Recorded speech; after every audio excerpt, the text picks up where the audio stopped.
بسم اللہ الرحمن الرحیم۔ السلام علیکم ورحمۃ اللہ وبرکاتہ۔ محترم ناظرین، میں آج آپ حضرات کے سامنے یہودی طبقے کے بارے میں بات کروں گا کہ دنیا کے اندر یہودی طبقہ بہت ہی مختصر سا ہے، بہت ہی کم آبادی یہودیوں کی ہے، لیکن یہ یہودی دنیا کے اندر سب سے زیادہ کامیاب کیوں ہیں اور سب سے آگے کیوں ہیں؟ ان کے پاس اتنی پاور اور ان کے پاس اتنی دولت، اور یہ لوگ اتنے آگے کیوں ہیں پوری دنیا سے؟ اس کی وجہ کیا ہے؟ میں آپ حضرات کو یہودیوں کے پوری دنیا میں سب سے آگے ہونے کی وجہ بتاتا ہوں۔ وہ 3 وجہ ہیں۔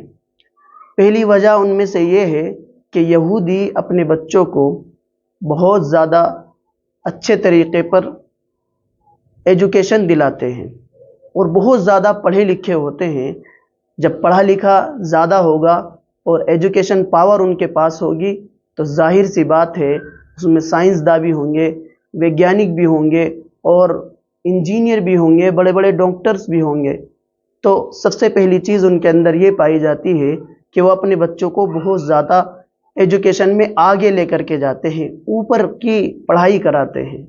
دوسری چیز ان کے اندر یہ ہے کہ اگر ان کا بچہ پڑھتا نہیں ہے یا پڑھ لیتا ہے تو پھر وہ اپنے بچوں کو تجارتی ایسی مشق کراتے ہیں، یعنی انہیں بزنس کا ایسا طریقہ سکھاتے ہیں جو ان کے درمیان بہت اعلیٰ پیمانے پر ہے، اور ان کی تجارت بہت اعلیٰ پیمانے پر ہوتی ہے، جس کی وجہ سے وہ لوگ پوری دنیا سے آگے ہو جاتے ہیں۔ تیسری چیز جو یہودیوں کے اندر پائی جاتی ہے وہ ہے بہت زیادہ پاور والی چیز۔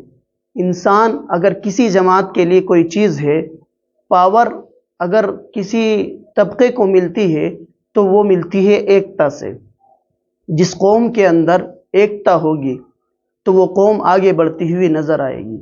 جو ایکتا آج سے 1400 سال پہلے مسلمانوں کے اندر دکھائی دیتی تھی، وہ ایکتا آج مٹھی بھر یہودیوں کے درمیان ہے تو وہ بہت ذرا سے، دیکھنے میں بھی بہت ذرا سے اور آبادی کے اندر بھی بہت ذرا سے ہیں، لیکن جتنے بھی ہیں وہ ان کے اندر اتحاد اور اتفاق ہے۔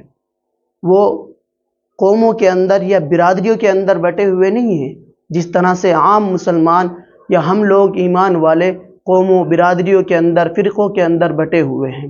یہودی لوگ بٹے ہوئے نہیں ہیں، اس لیے وہ لوگ دنیا میں سب سے آگے ہیں۔ اور یہ تینوں ہی چیزیں ایسی ہیں جو انسان کو آگے بڑھنے پر مجبور کر دیتی ہے، اور انسان ان تینوں چیزوں کو اختیار کر کے آگے بڑھ جاتا ہے دنیاوی اعتبار سے۔ اس لیے یہودی کے اندر جو 3 چیزیں ہیں کہ ایجوکیشن، دوسرا جو تجارتی نظام ہے ان کا وہ بھی بہت طاقتور، اور تیسرا ان کے اندر اتحاد اور اتفاق ہے۔ اگر مسلمانوں کے اندر یہ اتحاد اور اتفاق پیدا ہو جائے اور تجارتی مشقیں اور جو ان کے کاروبار ہے حلال طریقے پر ہو جائے اور اچھے طریقے پر ہو جائے تو یہ قوم بھی آگے بڑھ سکتی ہے۔ بہت سے لوگ یہ سوال کرتے ہیں کہ یہودی دنیا کے اندر بہت تھوڑے ہیں لیکن ہے بہت آگے۔ اس کی وجہ یہی ہے کہ وہ ایجوکیشن میں بہت زیادہ ہوتے ہیں، بہت اونچے لیول کی ایجوکیشن وہ اختیار کرتے ہیں، اپنے بچوں کو اچھے طریقے پر پڑھاتے ہیں، لکھاتے ہیں، اور ان کی جو تجارت ہوتی ہے، ان کا جو کاروبار ہوتا ہے وہ بھی بہت اعلیٰ پیمانے پر ہوتا ہے۔ اور تیسری چیز جو ہے وہ ان کو مضبوط بناتی ہے، وہ ہے ان کا اتحاد اور اتفاق۔ اس لیے اگر دوسری قومیں بھی، خاص طور سے مسلمان، اگر ایکتا پر آ جائے، اتحاد و اتفاق اپنے اندر پیدا کر لے، فرقہ واریت کو چھوڑ کر کے، قوم اور برادریوں کو چھوڑ کر کے ایک ہو جائیں، ایک پلیٹ فارم پر جمع ہو جائے تو یہ بھی طاقتور بن سکتے ہیں۔ اللہ تبارک و تعالی ہمارے اندر اتحاد اور اتفاق پیدا فرمائے۔ السلام علیکم ورحمۃ اللہ وبرکاتہ۔